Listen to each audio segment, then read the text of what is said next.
Bob's Breakfast. I'm Graham Mack. Chris brought us an interesting story earlier from Los Angeles about a bloke on a date, and he did a runner. He he racked up like 130 quid's worth of food, and then he pretended he had a phone call, and he left the restaurant and just left her there, and she had to pay the bill. What a dog. What a date from hell. What's your date from hell story, Tracy? Well, basically, he pooed himself. Wow! Now, did you know this bloke ahead of time? No, it was a blind date. Someone fixed me up with him. Right, right. And where did you go? We went to the cinema in Leicester Square. No. And how did you, when was it you realised that something bad had happened? Well, he kept farting all the time. Right. Yes. And it was really embarrassing. And it was the omen fart. It was the fart that foretells the future, yes. Yes. So you had a few omen farts, yeah, and... Yeah, and then he said, "Oh no," like that. And Now, at that stage, did you know he'd followed through?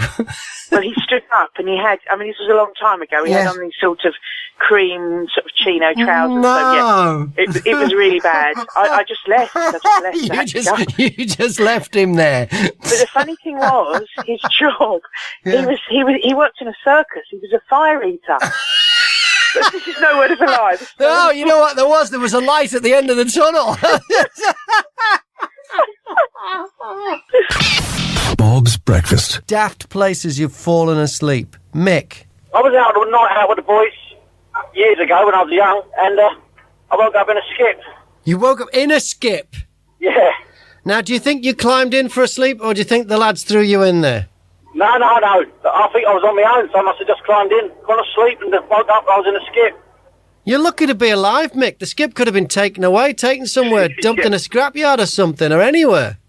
Yeah, it could have been, yeah. I was covered up with the old tarpaulin as well, so no one knew I was in there. Jeez, did anybody miss you? No, probably not, no. Bob's Breakfast. 'Tis the season to be a Wally. Yeah, this is when we spend money we don't have on people we don't like and buy them stuff that they don't want. But when it happens to you and you get something you don't want, you can't really say anything.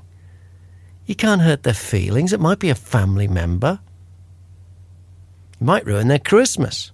Juliet, what Christmas present have you got that you didn't want? There's a family member who every Christmas buys me, it's a female member, and she buys me underwear that really isn't the kind of underwear I wear at all. What is it? Is it a bit saucy? I'll tell you what, in the nicest way, right? It's my mother-in-law who is absolutely wonderful. Yes. And it's the opposite of saucy. It's Bridget Jones taken to the next level.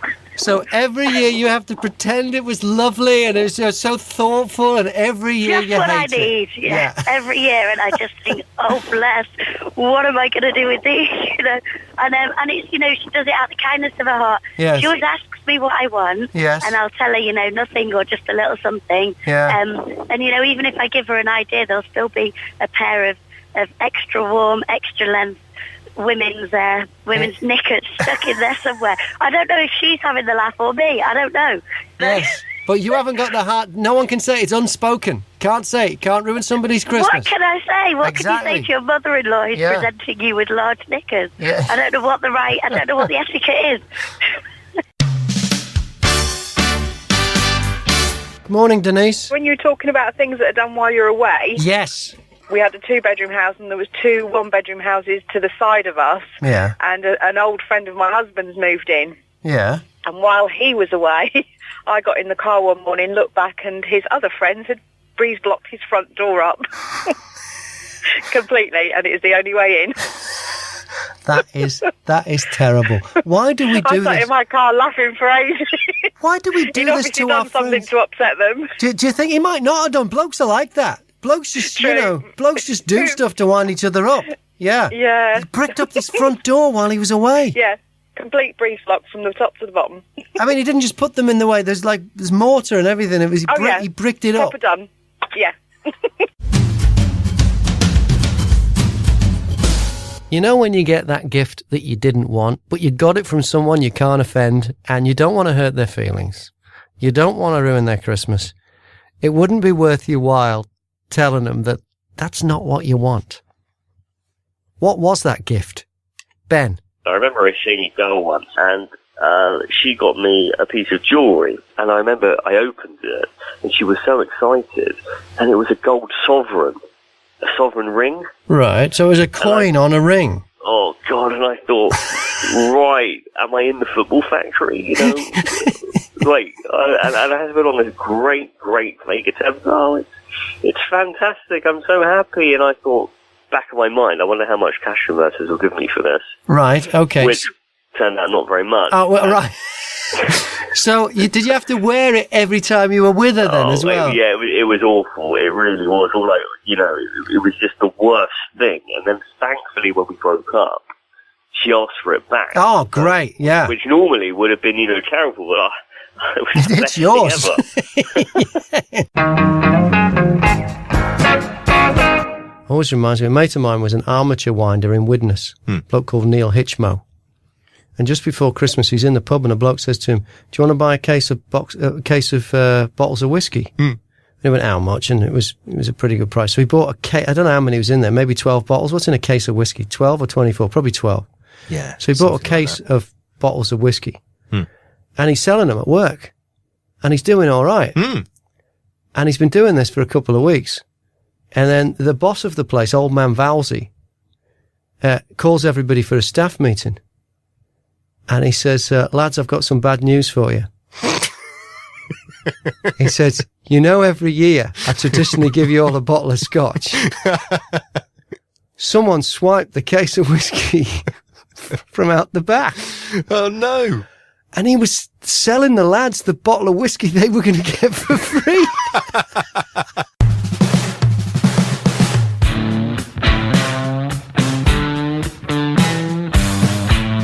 The Christmas present you didn't really want. What was it, Tracy? I was bought by a very close relative a smoke alarm. A smoke alarm as a Christmas present? Yes. Well, I suppose, you know, they want to protect you. Yes. No, but I should say that they are actually a fireman, so they probably would have got it for free. And on the tag, yes, it said, "I'm giving you the Christmas gift of life."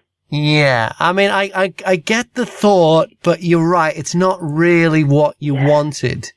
No, not for Christmas. You, it's a lovely gift at any time, but as the Christmas gift, it doesn't work. So, were they did they give it to you in person?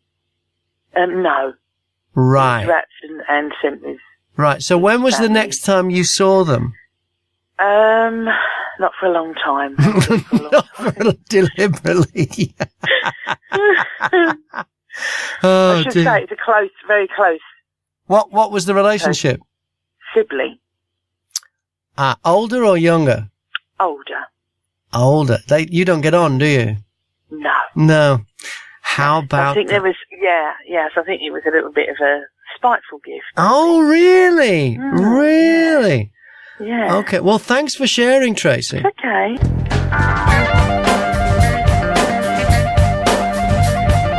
This part of today's show is proudly sponsored by Pick, the TV channel that repeats all of your favourite shows. All this month, Pick is showing repeats of Murder, She Wrote.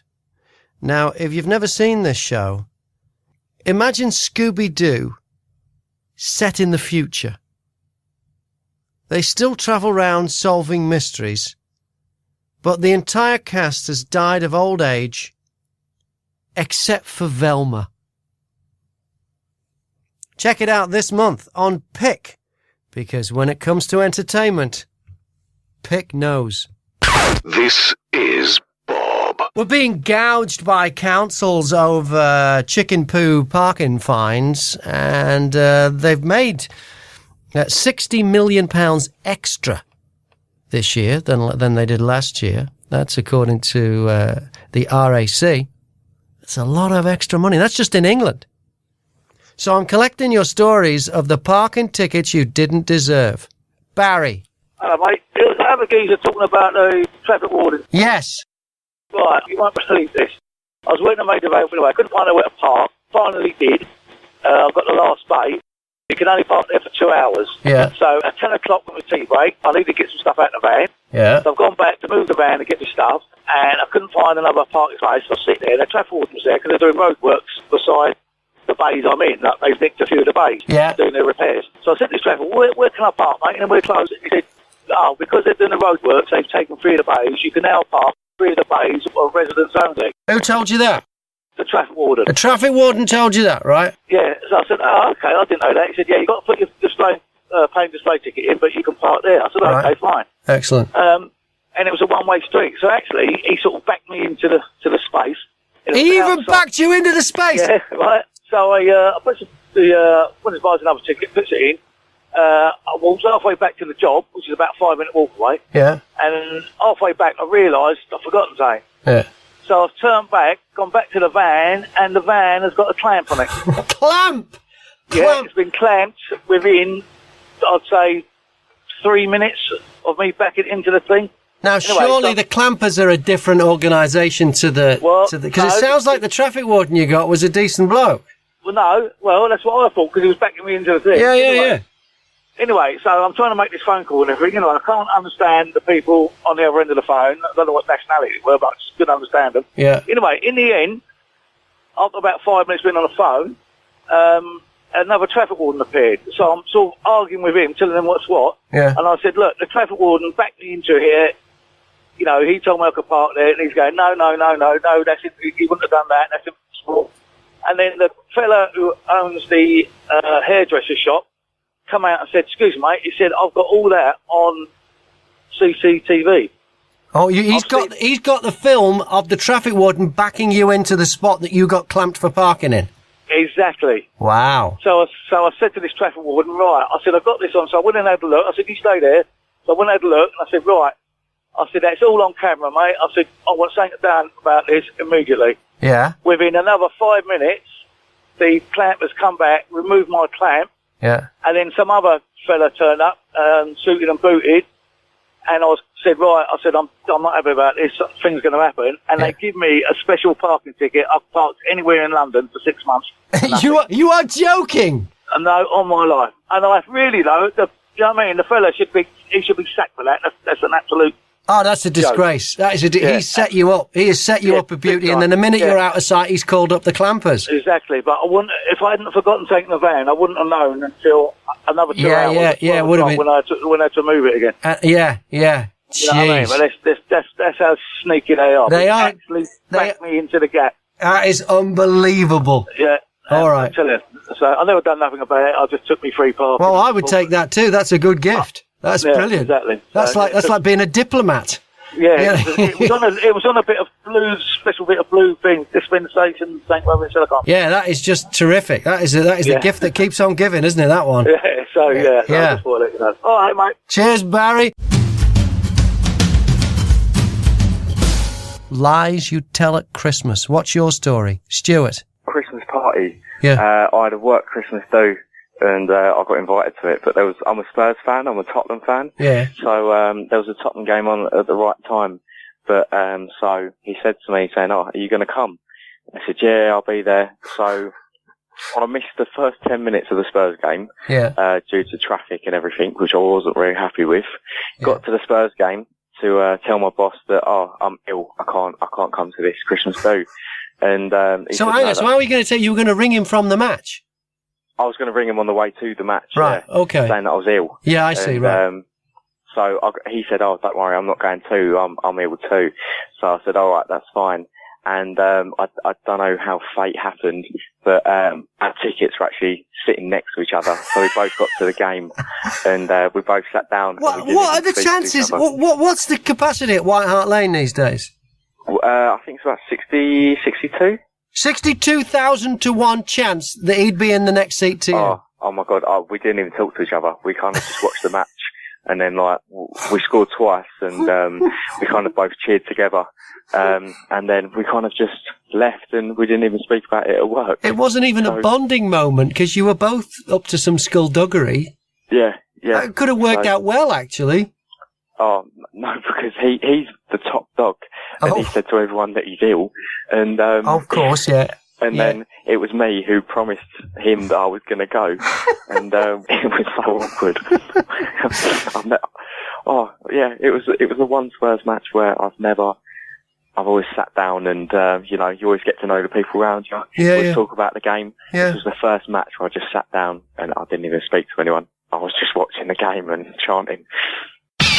Bob's Breakfast. There's a lollipop lady in Wales that was high-fiving the kids.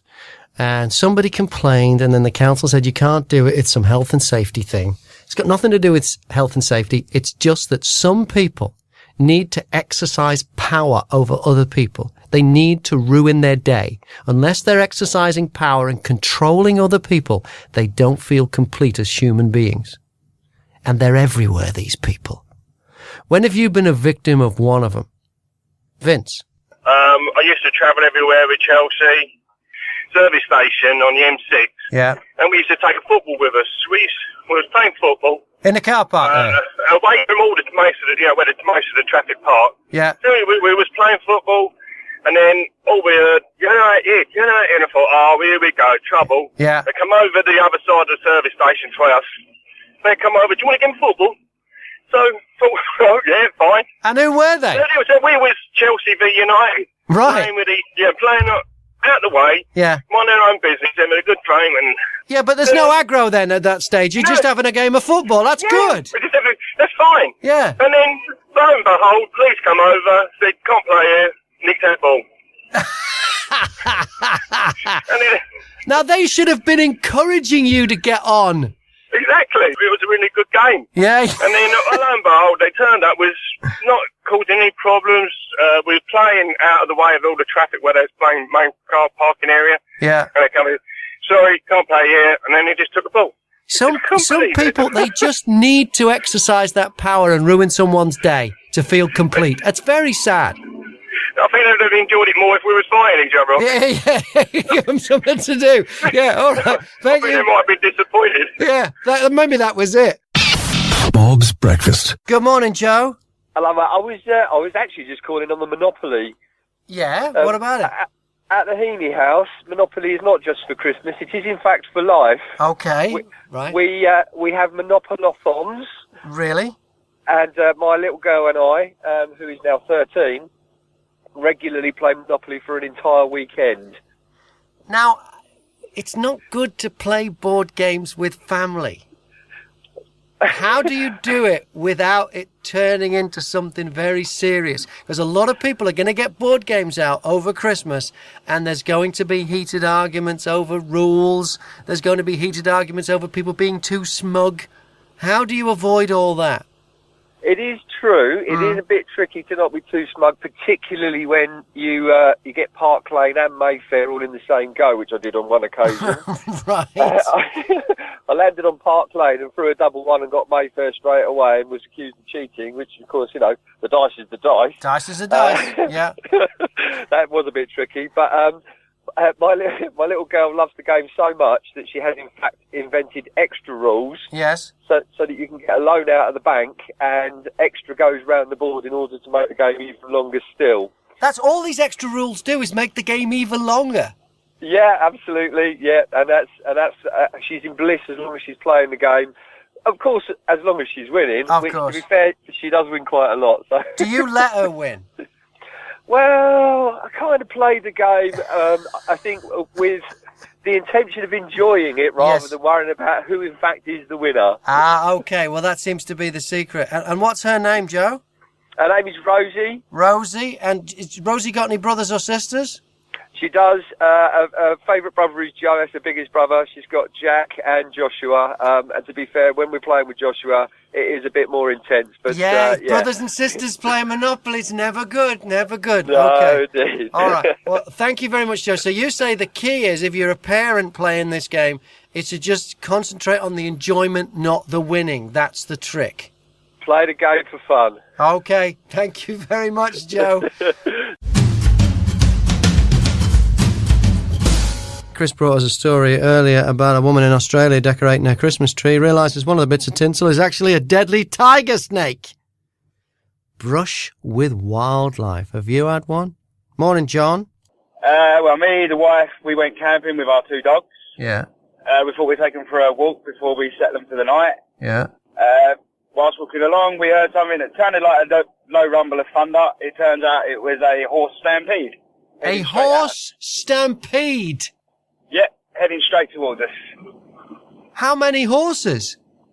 Well, I didn't stop and count, but there's roughly about 30. So what did you do? Well, they say you're supposed to just stand your ground and they'll go round you, so we sort of stood our ground and prayed a bit. Yeah. Yeah, and that was it. They sort of veered off at the last minute. I pushed my wife back into the trees a bit, so as we was out of their path. Yeah. Yeah, and one horse split off from the rest of the pack and was trying to get back to them, but he had to come through us to get back to him. Yeah. So I sort of had to stand between him and the wife and sort of guide him round. And yeah, that was it. Goodness me. And what about the dogs? Were they all right? Yeah, I think they thought it was fun to see all that come running past them. But yeah, it was an experience. And where was this? This was down in the New Forest. Wow. Were they New Forest ponies? Yeah, wild horses. Yeah. And they said anything can spook them, so that's what you've got to do is just stand your ground and they'll go round you. Wow. Just be very careful this year if you're cracking your Christmas nuts. Nuts are very popular. You should always be careful when you're cracking your nuts. Always, no matter what time of year it is. Well, that's very You should true. always be very careful. Yeah. Dangerous thing, that nut cracker, you can get your finger, that little fleshy bit between your thumb and finger, get stuck in there, and before you know it, you're in big trouble. Someone's in pain. Well, a villager in China has spent 25 years cracking nuts, walnuts specifically, using a hand grenade. What? Without even realising that this was the case. The man made the discovery recently after noticing it looked very, very similar to a grenade pictured on a leaflet handed out by local police. Now, he wasn't... So he was using what he thought was a heavy metal object to tap on the nuts to crack them. That's right. Not realising this object was a hand grenade. Mm-hmm. He specifically used this hand grenade to crack open nuts. And to be honest, the picture that I'm seeing looks a bit like, you've got the pestle and mortar. It looks a little bit like the handheld bit of that. Is it like a stick grenade like you see in the movies that the Germans had? Yeah, it's kind of got a bulbous end on it and a handle, wooden handle. Right, yeah, so it's perfect for cracking nuts. Absolutely, yeah. So he only realised or this. Or blowing up pillboxes or, This particular item had been given to him by a friend 25 years ago, and since then... Some friend. Yeah. Makes you question the motives, doesn't it? Police found that the grenade hadn't detonated.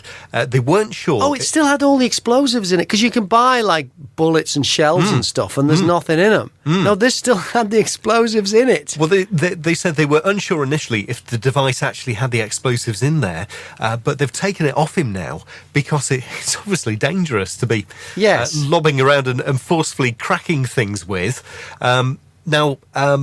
The grenades, normally when you release the safety lever and then lob it away, this detonates it before it burns down to the detonator and then it explodes. Just incredible that he survived. It must have been very stable as a hand grenade. He's lucky he didn't have his nuts blown off.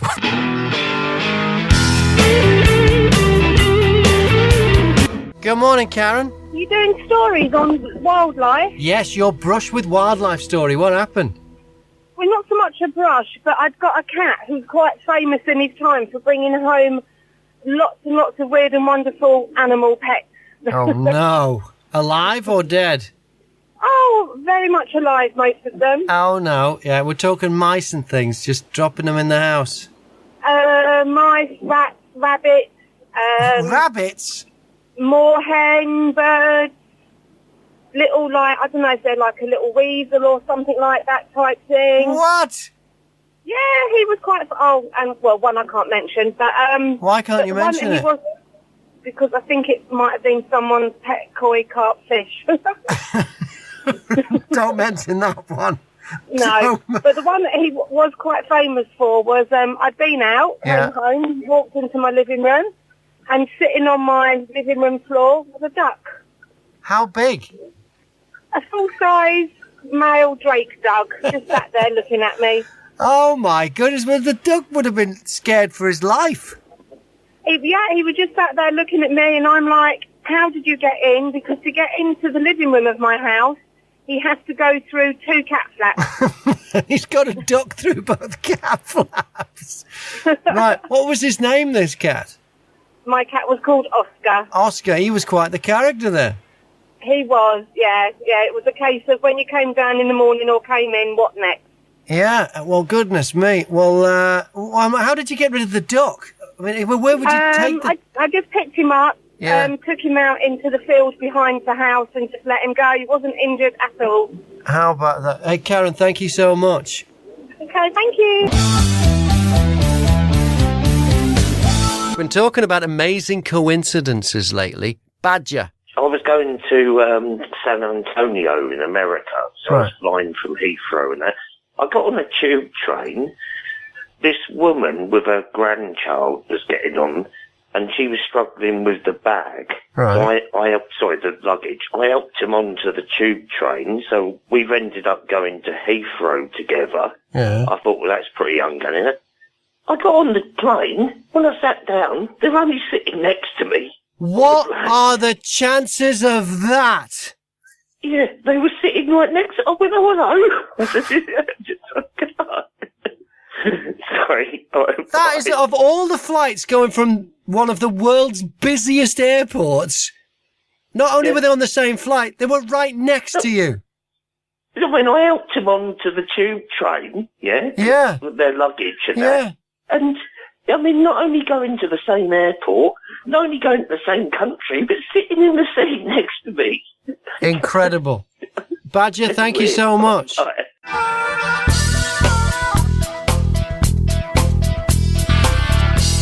Now, it's not right, but you've heard of people robbing jewellery stores, banks, sometimes even supermarkets, and you can see the motivation for that. They want money. They want cold, hard cash and expensive items. Yeah. But have you ever heard of somebody robbing a salad restaurant?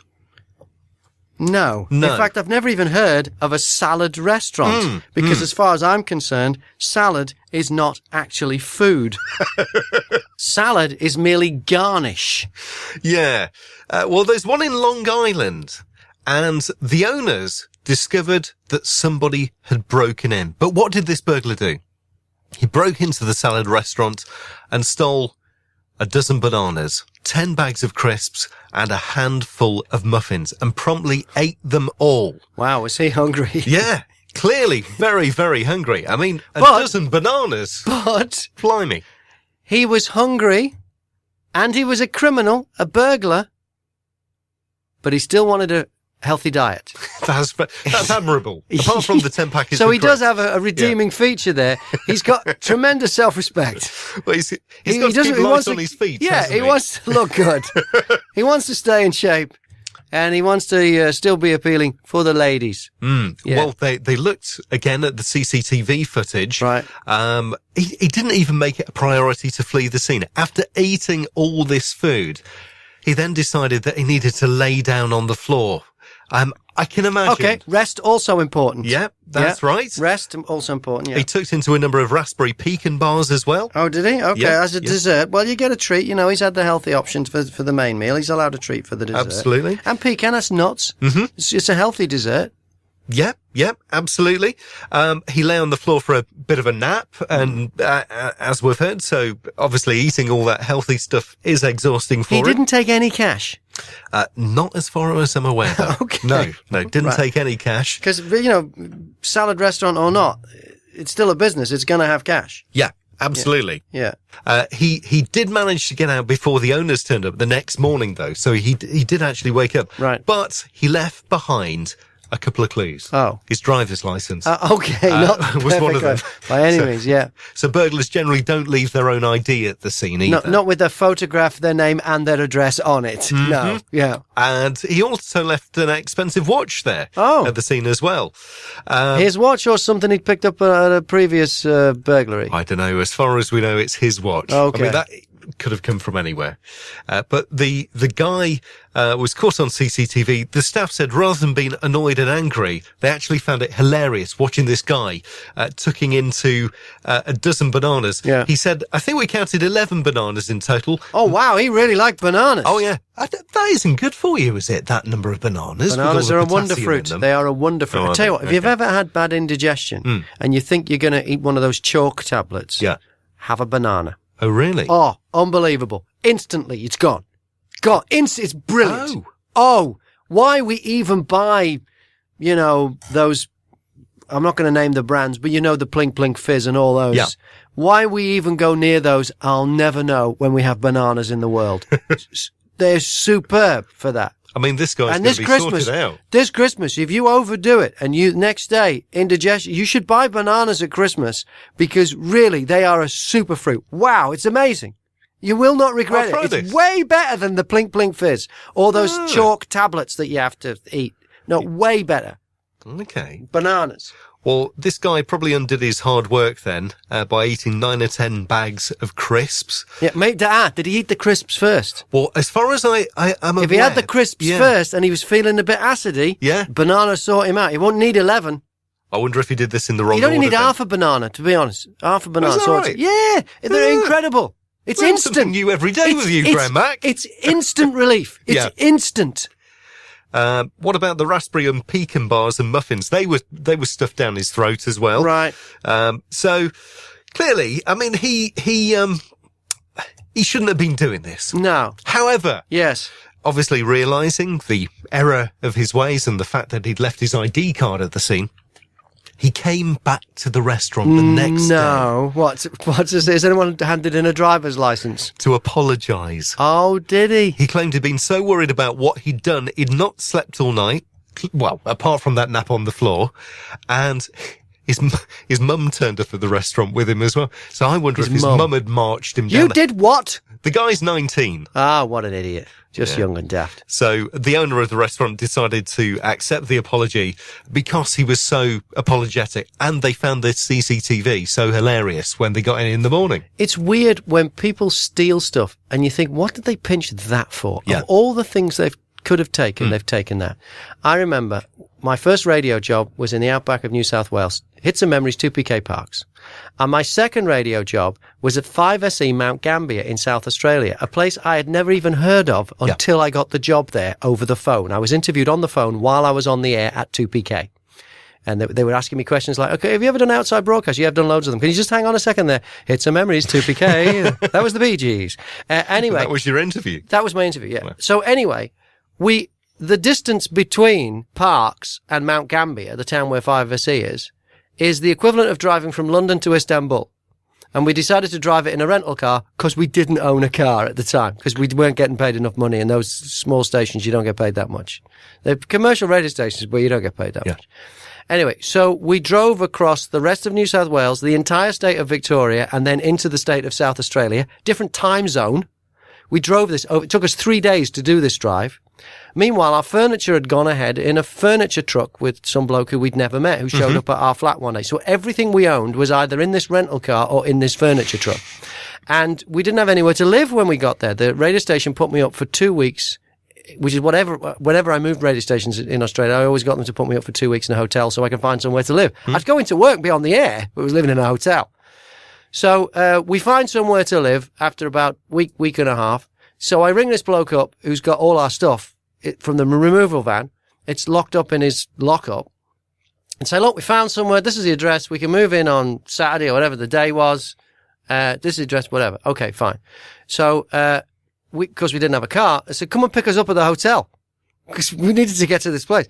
So we're waiting at the hotel, waiting. And no removal truck shows up. No guy, whatever. Eventually he rings back and he goes, oh, I don't know how to tell you this, but the lockup where all your stuff was stored has been broken into. And we're like, oh, like we've only just found somewhere to live. Yeah. Everything we own has now been stolen. That's not what you want to hear. So we're going to move into somewhere with no stuff, nothing. No furniture, no TV, nothing. It's all gone. That's what we thought. So he came and he picked us up in his car and he took us round to his lockup. And he slid back the doors and everything is just going to be empty. And there's all our stuff. Everything. Right. Not been touched. He says, no, look, it's definitely been broken into. Look, it's been jimmied open here. And like, oh, wow.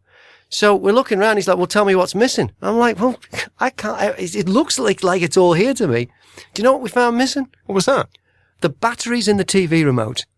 That's all they stole. That was it? Or everything we owned.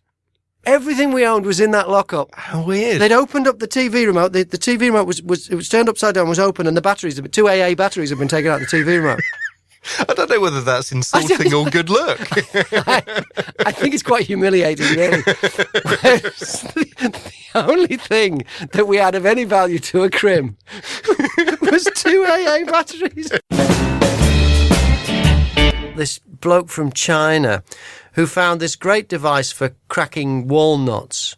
And he's been cracking them for years. It looks like a pestle and mortar thing. It looks like a big club thing. Anyway, he's just found out that this thing he's been using to crack walnuts with is a live hand grenade. He's been using it for years. And clearly it's the wrong tool for the job. When have you used the wrong tool for the job? Badger. I went away to a Butlins holidays camp thing, and they didn't have a toaster. Oh, you mean in the chalet there was no toaster? No, so there was an iron, so I just got the bread, and I just put the iron on the bread, and it toasted it. Did it make good toast? Yeah, it was all right, yeah. Bob's Breakfast. I'm Graham Mack, and I hope you're enjoying the podcast. If you are, make sure you share it on Facebook and Twitter, and you can subscribe at iTunes.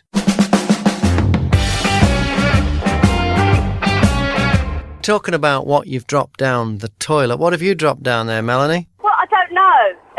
You don't know what you dropped down the toilet? How can you not know? No. Well, I was at a party and slightly intoxicated, as you do sometimes. Yeah. And I went to the toilet. Yeah. And I thought I'd flushed something down the toilet. So I went into the room where everybody was partying, and I was so distraught. And I said, "Somebody, please help me, please."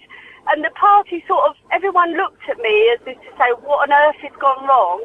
And I said, I've dropped my handbag down the toilet. Somebody please help me. And my husband, which was my fiancé at the time, looked at me and went, "Don't be so stupid. Your handbag's under the chair." And I went, oh. But to this day, I still don't know what I flushed down the toilet. But something must have gone down there. Because you heard something go. Wow. Yeah. Wow. I thought it was my handbag. Melanie, that's quite the tale. You have, whatever it is, you haven't missed it. No. All right. Thanks a lot, Melanie, for telling me what you've flushed down the toilet, even though you don't know what it was.